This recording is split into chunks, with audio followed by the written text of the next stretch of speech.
প্রতি বছরের ন্যায় এবারও চোরাই পথে আসছে বাংলাদেশে গরু। প্রতি বছর বাংলাদেশের কোরবানির ঈদে পশু কোরবানির ক্ষেত্রে গরু সবচেয়ে বেশি কোরবানি হয়ে থাকে। সেই ক্ষেত্রে বাংলাদেশে গরু যেভাবে বাহির থেকে চলে আসে, তার মধ্যে অন্যতম আসে চোরাই পথে ভারতীয় গরু। এই ভারতীয় গরু অবৈধভাবে বাংলাদেশে আসা ঠেকানোকে বরাবরই বাংলাদেশ প্রশাসন চেষ্টা করে থাকে। তো এবারেও গতবারের তুলনায় বা প্রতি বছরের তুলনায় এবারেও বিভিন্নভাবে ভারতীয় গরু বাংলাদেশের বাজারে আসতে শুরু করেছে। সেই ক্ষেত্রে কোরবানির জন্য পর্যাপ্ত গরু থাকার পরও ভারত থেকে কেন আসে? তো নানা প্রচেষ্টার নজরদারির পরও ভারত এবং মিয়ানমার থেকে চোরাই পথে গরু বাংলাদেশে আসে, এ বিষয়ে প্রশ্ন থেকেই যায়। 2014 সালে গরুর মাংসের কেজি ছিল মাত্র 300 টাকা। তারপর থেকে শুরু হলো গরুর মাংসের দাম বাড়ানো। এখন তো হাতের নাগালের বাইরেই চলে গেছে। সমাজের নিম্নবিত্তরা গরুর মাংস কেনা ভুলেই গেছে বলা যায়। বর্তমান দাম অনুযায়ী গত 10 বছরে গরুর মাংসের দাম অনেক বেশি। 150%-এরও বেশি গরুর মাংসের দাম বেড়ে গেছে বাজারে। প্রাণী সম্পদ গবেষণা ইনস্টিটিউটের তথ্য অনুযায়ী 2016-17 অর্থবছর থেকে বাংলাদেশ মাংস উৎপাদনে স্বয়ংসম্পূর্ণ, কিন্তু সাধারণ খেটে খাওয়া মানুষরা বর্তমান বাজার দর অনুযায়ী গরুর মাংস কিনতে হোঁচট খাচ্ছে। বাজারে গরুর মাংসের দামের উচ্চ হারের চিত্র দেখে বুঝতে বাকি থাকে না আসলে বাস্তবে এর স্বয়ংসম্পূর্ণতার কোনো প্রভাব আছে কি না বাজারে। অবশ্যই এক্ষেত্রে মূল্যস্ফীতি, গরুর খাদ্যের দাম বৃদ্ধি এবং খামারিদের সিন্ডিকেট, বিভিন্ন ধরনের চাঁদাবাজি, রাস্তায় চাঁদা, গরু হাটে নিয়ে আসার সময় ট্রাকে চাঁদা, বিভিন্ন ধরনের চাঁদা, রসিদ দেখিয়ে চাঁদা নেওয়ার চলেই। এছাড়া সরকারের সঠিক পরিকল্পনার অভাবে গরুর মাংসের দাম বাড়ে বলে মনে করেন সংশ্লিষ্ট কর্তারা। 2014 সালে ভারতে বিজেপি ক্ষমতায় আসার পর থেকে বাংলাদেশে গরু আসা বন্ধ হয়ে যায়। তার আগে প্রতি বছর গড়ে 20 লাখ গরু ভারত থেকে বাংলাদেশে আসতো। যেমন 2013 সালে ভারত থেকে গরু এসেছিল 23 লক্ষ। তাই চাহিদা মেটানোর জন্য বাংলাদেশে গবাদি পশুর লালন পালন অনেক বেড়ে গেছে। তবুও ভারতীয় গরু বাংলাদেশের বাজারে আসা বন্ধ হয়নি। বর্তমানে দেশে প্রায় 68,000-এর বেশি নিবন্ধিত খামারে দুধ ও মাংস উৎপাদন হয়ে থাকে বা হচ্ছে। গত কয়েক বছর ধরে এসব খামারে গবাদি পশু দিয়ে সারা বছর মাংসের চাহিদা পূরণের পাশাপাশি কোরবানির চাহিদাও পূরণ করার চেষ্টা চলছে। এতে একদিকে যেমন খামারিরা অনেক উপকৃত হচ্ছেন, অন্যদিকে বৈদেশিক মুদ্রাও সাশ্রয় হচ্ছে দেশের।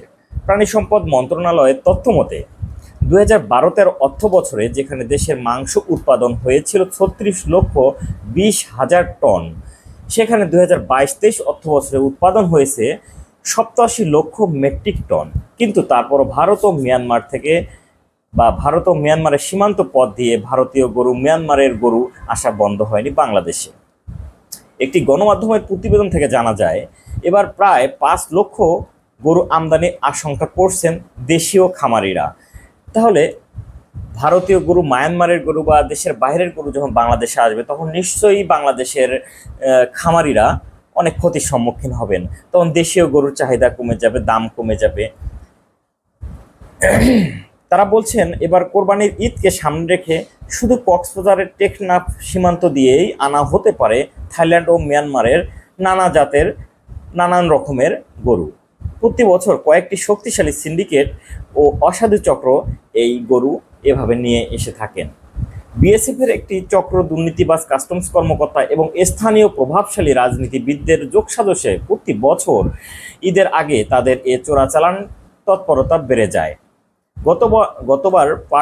গত বছর পাটগ্রাম, দহগ্রাম, আঙ্গরপোতা ও হাতীবান্ধার দই খাওয়া সীমান্ত দিয়েও অনেক গরু বাংলাদেশে এসেছিল। উত্তরাঞ্চলের 11টি পয়েন্ট দিয়ে ভারতীয় গরু রাতের আধারে বাংলাদেশে প্রবেশ করেছিল। মৎস্য ও প্রাণী সম্পদ অধিদপ্তরের তথ্য অনুযায়ী গত বছর কোরবানির ঈদ উপলক্ষে দেশে 1,25,00,000 গবাদি পশু প্রস্তুত ছিল।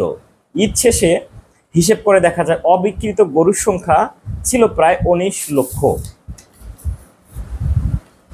মৎস্য ও প্রাণী সম্পদ মন্ত্রী মোহাম্মদ আব্দুর রহমান বলেছেন, এবারের ঈদে প্রায় 1,30,00,000 গরু গবাদি পশু কোরবানির জন্য ব্যবস্থা আছে এবং কোনো রকম আমদানির চিন্তা নেই সরকারের।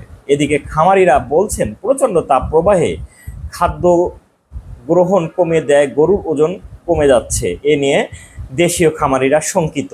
1 মাসের ব্যবধানে এসব গবাদি পশুর ওজন কমেছে প্রায় 30 থেকে 50 কেজি পর্যন্ত।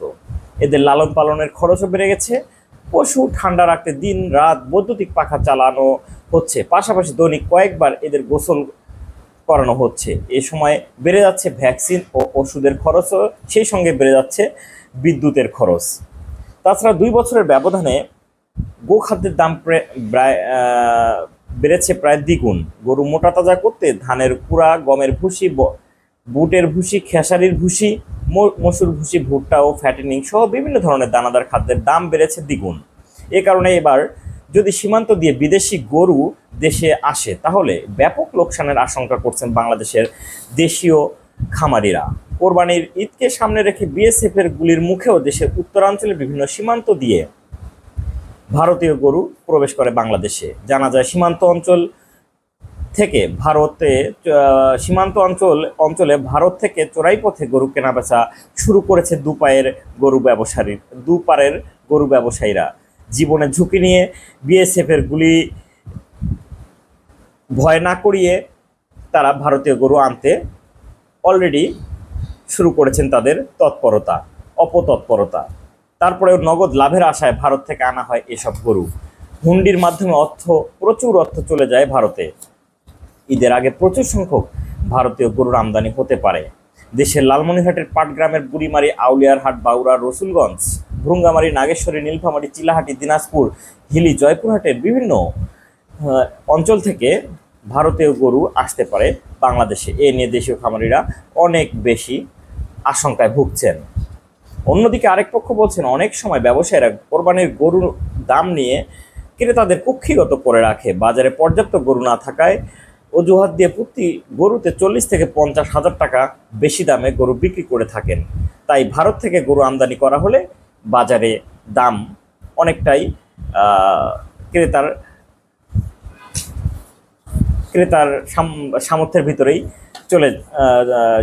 সামর্থ্যের ভিতরেই থেকে যায়। তবে সরকারের পক্ষ থেকে বারবার বলা হচ্ছে, কোরবানির জন্য পর্যাপ্ত গবাদি পশু দেশেই রয়েছে, আমদানির কোনো প্রয়োজন নেই।